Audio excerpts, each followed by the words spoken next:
I think it's very important for you to understand what is actually going on here. I want to share with you some insight on how I do my investments. Now remember, you need to do your own research. Everything I'm sharing with you is what I do personally. I have my own investment thesis, I make my own decisions, I don't follow hype trends, and when I create a plan, I stick with it. But I want you to see this. This was posted on Twitter, and I did a deep, long-form video on this that will hit my channel soon. Everybody gets so caught up in the emotion and tribal, XRP, Bitcoin, meme coins, and everybody thinks that their asset class is the one. But there's a much deeper picture going on here. And this is how my brain works. I have what's called a logical circuit. I spend hours and hours a day studying trends, historical patterns, to be able to look at the future. It's very easy to look backwards to see the trend forward. So in 2009, Satoshi Nakamoto created Bitcoin. At the same time, BRICS was created: Brazil, Russia, India, China, South Africa. And their whole goal was to de-dollarize. So that should be your first hint. Bitcoin was created and BRICS was created. And some people say that if we found out who created Bitcoin, that shit's going to zero. Well, there may be some truth to that. There's only two things that are happening here, in my opinion. Number one, they created it. It was always created to fix a sovereign debt crisis, and I'll give you the facts, figures, numbers, logic on that in just a moment. Or number two, you can't beat it, join it. It's only one of the two, because we still don't know who Satoshi Nakamoto is. But if you start to look at the trends and you start to look at who the top holders are, you can start to paint a different picture, or a picture that can help you make a decision.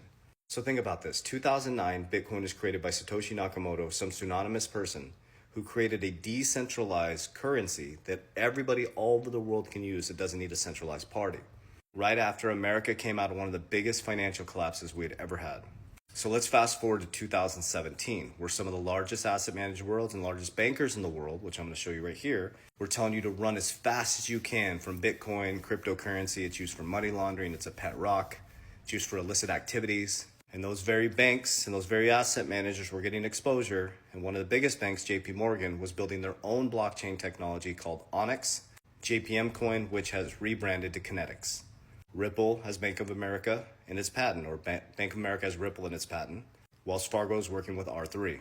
So when they told you to run this way from cryptocurrency, they were getting exposure this way. And then all of a sudden, everything flipped in July 2023. I think it was around that time. Larry Fink from BlackRock, the largest asset manager in the world, who is on the board of trustees for the World Economic Forum. His mission is to move the World Economic Forum forward. He all of a sudden says, I was wrong. Bitcoin is a flight to quality. We are actually going to launch our own ETF. Then all of a sudden, as we go into 2024, Trump is at the Bitcoin conference, Cynthia Loomis, RFK, and all the Bitcoiners are chilling. Yes, bring it in underneath the treasury. Went from running from the system to Bitcoin to cheering for them to pull it underneath the system. So now in 2024, Trump won by a landslide, and he is now known as the crypto president. And Trump pushed back on crypto too, but he flipped his tone. So BlackRock, Larry Fink flipped his tone very quickly for some reason. Trump flipped his whole tone. They actually, he has his own DeFi platform that he's part of.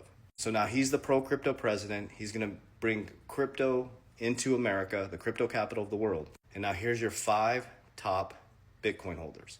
Do you see a trend? So the number one is Satoshi. We don't know who Satoshi is, or do we? So here's where the logic kicks in. Number 2 is BlackRock through their ETF, the largest asset manager in the world that was tapped by the Federal Reserve in 2008. Our Federal Reserve tapped BlackRock to balance out the markets in 2020.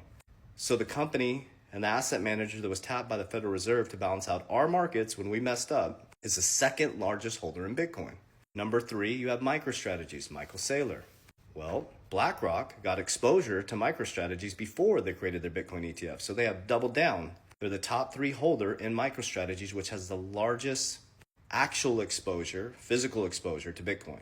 BlackRock has the largest through the ETF, and MicroStrategies holds the largest amount of physical Bitcoin.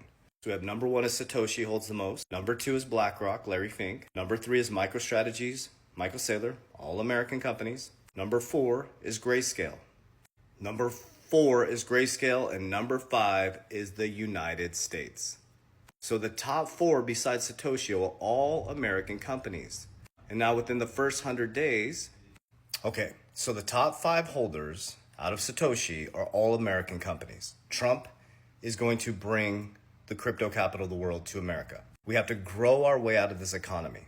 Bitcoin can actually solve the sovereign debt crisis with Cynthia Lummis's strategic reserve. If you pull it underneath the treasury, the appreciation of Bitcoin will shrink the balance sheet in half by 2045, the debt.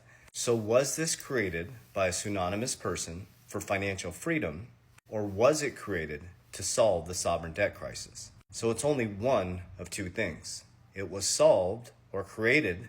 We don't know who it is because it was designed that way, because it was created because they knew we were heading off a cliff financially. And it was going to be used for the new infrastructure of Aquarius, into the new financial system, into new Web 2.0 to Web 3.0, industrial to technical. And it was that plan all along. Or you can't beat it, join it. I just struggle with the can't beat it, join it thing.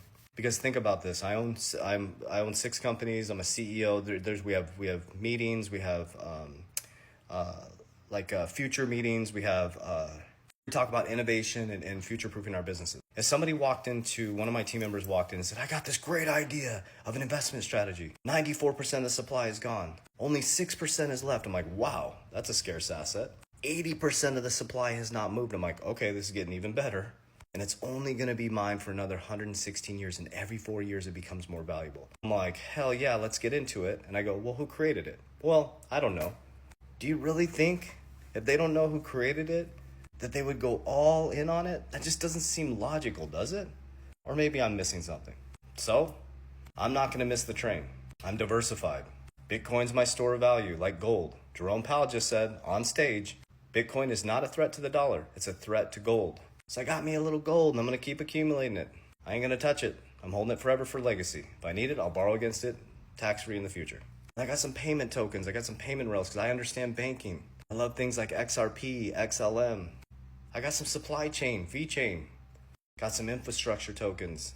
My point is, it's not going, what should I invest in? And jumping from influencer to influencer and looking at all these things. And it's, why are you investing? What is your investment thesis? Do you understand why this is happening? Because you hear somebody saying that, oh, Dan Pena said this shit's gonna go to zero, it's gonna collapse. People keep saying it's a Ponzi scheme, it's a bubble.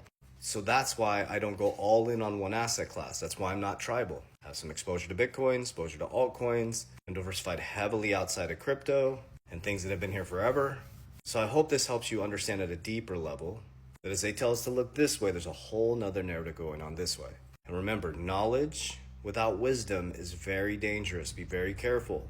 There's a lot of people coming on here spreading knowledge. They haven't lived it. They're not actually doing it. So there's no wisdom and it's very dangerous. You don't make decisions off of what one person says here on the internet. Do your research. I hope this information helps. These are the top 5 holders in Bitcoin. So damn well I'm going to get some exposure. I ain't putting all my eggs in one basket because that's dangerous. Warriors! Let's get your shit together. Love you guys. Big warning, I will never proactively DM you. Those are all scammers. I don't have Telegram, don't have WhatsApp. I will never ask you about your crypto portfolio. That is not me DMing you. We do not invest people's crypto. Stop getting scammed. QFS accounts are a scam as well. Never send anybody your crypto, ever. You don't need a QFS account. Or from what I know, you don't, but I know they're scams. So what I created for you is free resources to help you out. The first resource is I get hundreds of messages how I use cash value life insurance. I pull profits and I secure and insure my money. Rule number 1, don't lose money. Rule number 2, follow rule number 1, Warren Buffett. So I use cash value life insurance. I use insurance to protect my family and my wealth. What I do may not work for you, so I created what's called a needs assessment. It's in my bio. Fill out the needs assessment as detailed as possible. My team will text you, call you, email you. You'll never send the money directly. It's a free consultation. If you do want to join my tribe, the other side is my Coach JV Academy.